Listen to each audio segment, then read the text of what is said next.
All right, a major shakeup is sweeping through the Department of Justice within President Trump's first 100 days in office. A group of current FBI agents is suing the DOJ and the FBI, who say the review of their work on January 6 cases are potential retaliation. But the agents may not be the only targets of the investigation. I want to bring in CBS News Department of Justice correspondent Scott MacFarlane. Scott, what about the U.S. attorneys? Yeah, Vlad, this is what it looks like when another domino falls over in a set of dominoes, political and legal. Legal sources and Department of Justice sources speaking to CBS News say there is concern now that there will be some form of a purge, more firings, more forced resignations or retirements among U.S. attorney prosecutors, assistant U.S. attorneys across the country who have any fingerprints on the January 6 cases. And those cases were so voluminous, they came so many so quickly, there were assistant U.S. attorneys brought into Washington to help prosecute them from all across the country. There's already been employment action against some of those prosecutors. The new U.S. attorney in Washington, the Trump appointee, got rid of a handful of those prosecutors in late January. Now there's concern that'll expand because of this retribution effort against the January 6 prosecutions. You'll recall, Vlad, the Trump appointee at the Department of Justice has characterized the January 6 investigations and prosecutions as a, quote, grave injustice. That has not been held up by the courts as a true statement, but nevertheless, it has started these dominoes collapsing where FBI agents who investigated are on a list, possibly to be fired.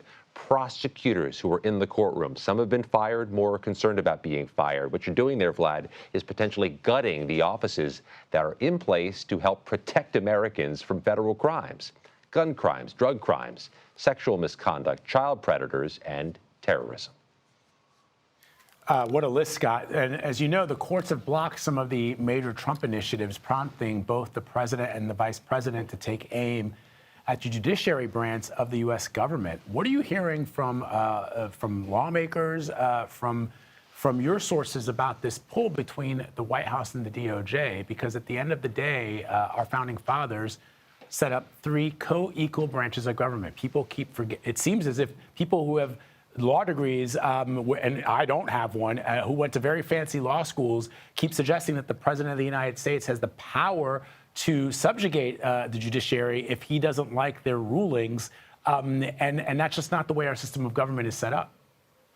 Yeah, that's going to be put to the test, but we're not going to get the results to that exam today or this week. These are going to be months-long battles. We have dozens of suits now filed against the Trump administration by interested parties, by organizations, by nonprofits, by those affected by the decisions.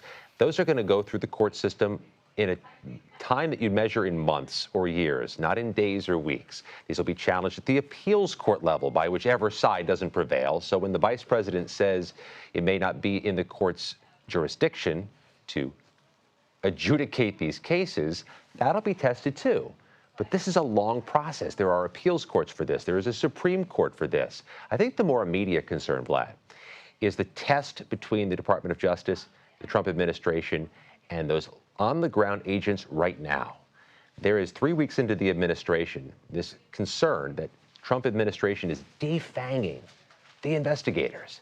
FBI agents are on a blackball list. Prosecutors are worried for their job. 15 inspectors general, which audit and investigate federal misconduct, have been fired. There is a concern that a message has been sent. Do not investigate any old case. Make sure it's okay with us when you do. That is a destabilizing and norm-shattering moment in American Justice Department and law enforcement history.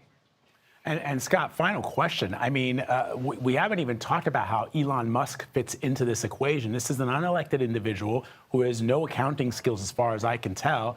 Certainly, perhaps smart and some other business aptitudes that he's put to use in his career. But what I think is interesting to me is the fact that he's investigating organizations, turning the firepower of X onto organizations and people that he doesn't like. And some of those organizations he has business dealings with. In many cases, they are there to regulate some of his business interests, and that doesn't seem to have raised a red flag from the DOJ or even lawmakers of the president's party.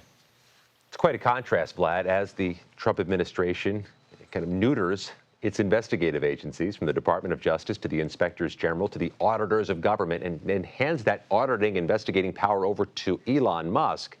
The bigger question is there a political price to pay? Right now, Vlad, no Republican kickback to that shift. Scott MacFarlane with some really troubling reporting for us. Scott, thank you very much.